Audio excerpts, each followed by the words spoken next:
sen yani öz vücudunu gözleyecek bolsan, öz yüz gözünü däni göresin gelse, nireden özün gözleyebilýän? Näme bakıp özüňi tapýan?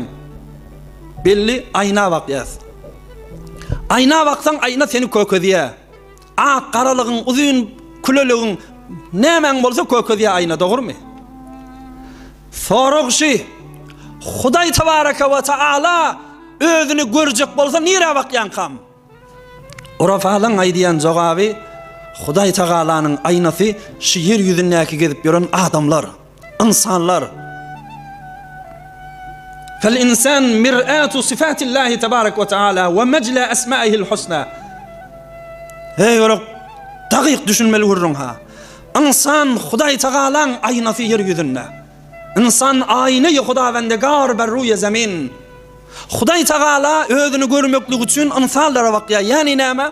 Hudaý Taala öz rahimdigini görmek üçin, öz gafurdygyny görmek üçin, öz geçirimli güzeşligini görmek üçin bir ýüregi ýuqa, geçirimli, mehriban adamlar gözleýär, özüni görýär.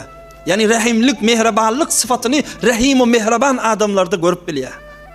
Hudaý Taala Sittir Sattar adyny, yani örtgüçi, basyryanlygyny däni, şu halkyň aýbynyň ýyzyna düşmäni, halkyň aýbyndan habarly bolan ýerinde de fizin çykarmany basyryan bendelerden şol Sattar Sittir adyny we syfatyny şolardan görýär özüni. Sen özüň görmäge aýnaňa ona barýan dämi? Hudaý Taala Wahhabdygyny, Razzaqdygyny, Hudaý Taala rızkyl berýänligini däni. Hudaý Taala rızkyl berýänligini görmek üçin şu sahy, jawmart, ila açyk, garyp gazar gözleýän adamlara gözlemek bilen özüni görýär. Biz ha düşünendirsiňiz. Hudaý Taala däni özüni görjek bolsa insana bakýar. İnsan Hudaýyň aynasy. Yani insan Hudaýyň syfatlary özüne tapdygyça Hudaýa meňdiýär we Hudaýyň halifesi bolup bilýär. İnni ja'ilun fil ardı halife. Men yer yüzünde özüme janysyn goýjak diýip sen insany getirip goýdy dämi?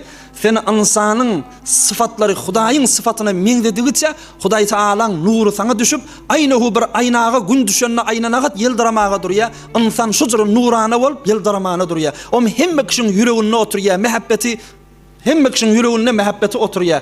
Biz bir etmeli işimiz, bir şu derste almaly zadymyz Hudaý Taalanyň däni Razzaq we Wahhabdygy, Hudaý Taalanyň birimli we sahawatlydygyny biz özümizde çynykdyraýlyň, biz özümizi Hudaýyň aýnasy diýelim musulmanlyk bolla. We ýanky oglanjyk ýaly we ýa enemiz Hazreti Zeynep bint Huzayma ýaly tapdygymyzça bereýliň. Elimizden gelligiçe bereýliň. Ol kumutda üýşürip goýmaýlyň, sannykçada basyp goýmaýlyň. Erti bir güni gaýgatmaýlyň. Elimize geleniň ýarsyny bölüp bir ýok adam, gerekli adam, dertmend adam, bir oglanjyk hoş boljak bolsa, bir miris soramaly bolsa bereýliň musulmanlyk bolla.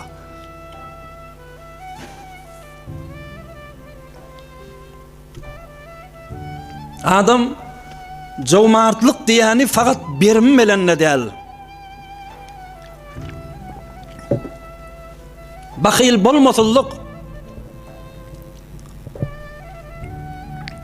elin açyklygy, ýüregiň açyklygy, saçagyň açyklygy faqat berimi bilen nädäl musulmanlyk bolla. Öz işinde, halkyň işini işläp berende, aya bir myk halka däni muraat edip, halka gözläp, şoňa da bir ýaxşylyk bolsun diýip ezafrak bitirýän ýeriň barmy? Şolan bir uly sahylyk. Ya meselen näni käde bir fursatlar gelýändir jamaat, bir garyp gol ýoka tanıyan dükanyňa gelip bir zat aljak bolup oty. Ay käde garyp garydyna gurda goýar. Düşen ýerine berde goýar. Ay ejeke senkä palança bolýardy, ýöne palançasy gerek dädiýde begendir nagat tarap begenler, nagat hoş olar, nagat haýyr duga eder, nagat alkyş berer sana. Alan zadynyň ezafa kapdalynyň ýene bir zat berde goýar. Ay duga etseň bolýar, sağalyň bilen ýaga diýdi berde goýar, nagat begenler, nagat hoş olar. Men şada iki zady beter size tapşyrasym gelýär musulmanlyk bollar.